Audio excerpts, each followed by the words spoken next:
Are your watercolor paintings boring and lackluster? How do you bring drama into your watercolor paintings? Believe it or not, it's easier than you would think. I'll show you how to do this by painting backlit clouds without a reference photo. You'll learn to bring a sense of atmosphere into your watercolor paintings. By the way, this is video number 6 in a 6-part series on painting watercolor skies on sunny days. The backlit clouds I'm going to paint are lighter density clouds than storm clouds. The colors I'm using are cobalt blue. Here's where I've put in the pigment and then I've made a puddle. This is manganese blue hue. This is a little bit stronger than this. And this is burnt sienna. Here I have some gray that I've mixed up that will be part of the clouds. I'm going to use a size 12 round sable brush. This paper is Artist Cold Press 140 pound. I cut it to 5 by 7 and then taped it. The first step is to wet the paper. I'm trying to leave some spaces to really let that bright light show through. I could wet the whole thing. I'm not sure I would get quite the effect I'm looking for. And I'm trying to be a little random.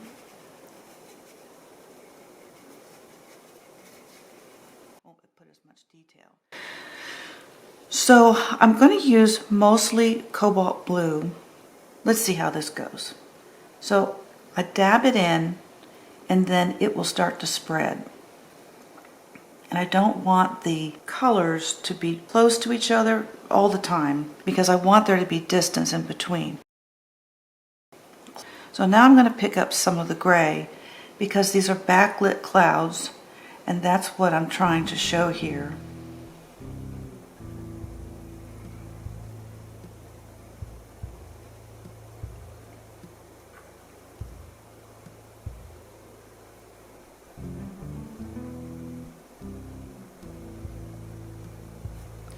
A little more.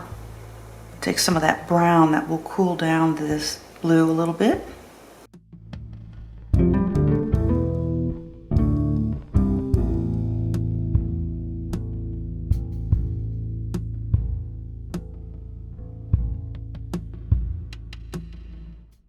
going to use a little bit of manganese blue hue to get a little variety.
Lift this a little bit to see what happens. It's fairly wet, so I don't run the risk of a blossom, although that could be pretty. I started to see a pretty hard edge developing, and that was what I was trying to avoid.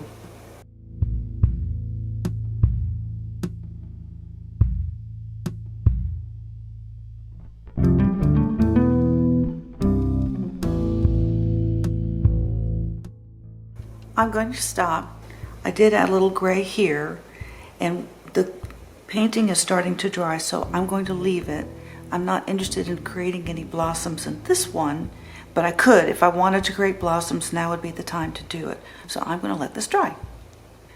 To round off this painting, I'm going to put in a little bit of water, and that will help give context to these clouds. I'm going to use the same brush. I'm going to put just a little bit of pigment on it to try to get a dry brush effect.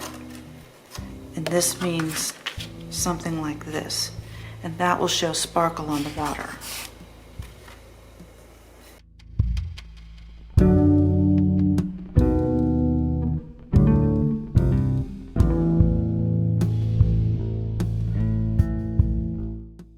There's a little more light filtering through here, so that's where I'm going to leave the least amount of pigment. That went a little bit high. I might put a little island in there too.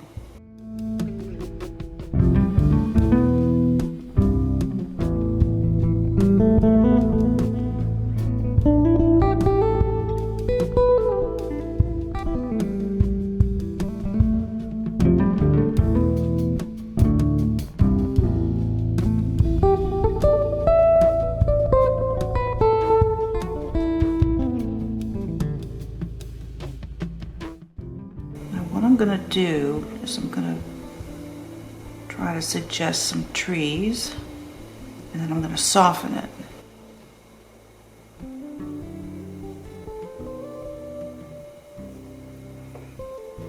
And the way I'm going to do that is to take a damp brush and get it. That was not clean enough.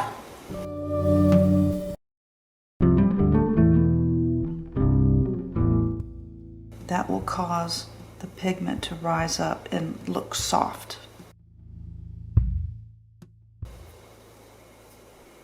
And I do make mistakes in watercolor, and I know how to fix them. So, there we go.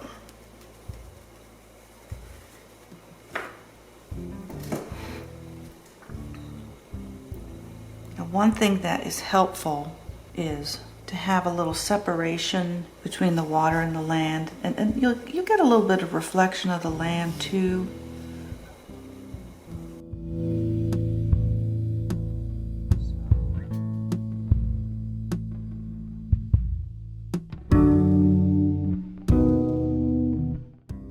I wanted to get a line pretty close to the land.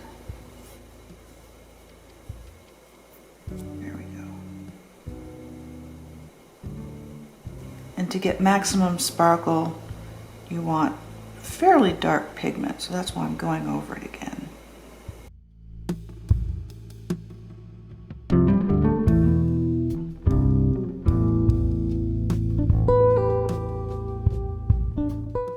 The water actually should be about here.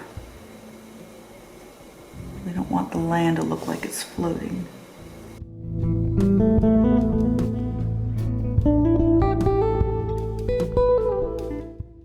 Now, one other thing that I can do in this painting is I can add some birds, and I'll need a small brush to do that.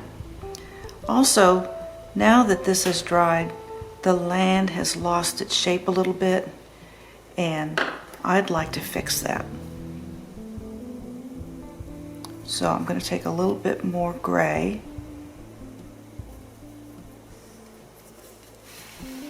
and bring that along the edge here.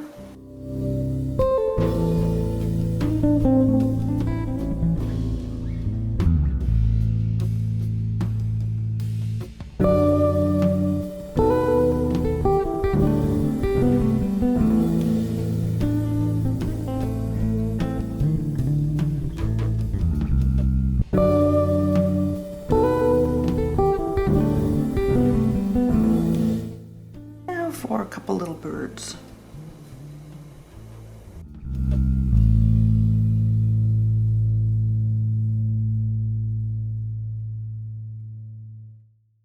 And that really breathes some life into the painting.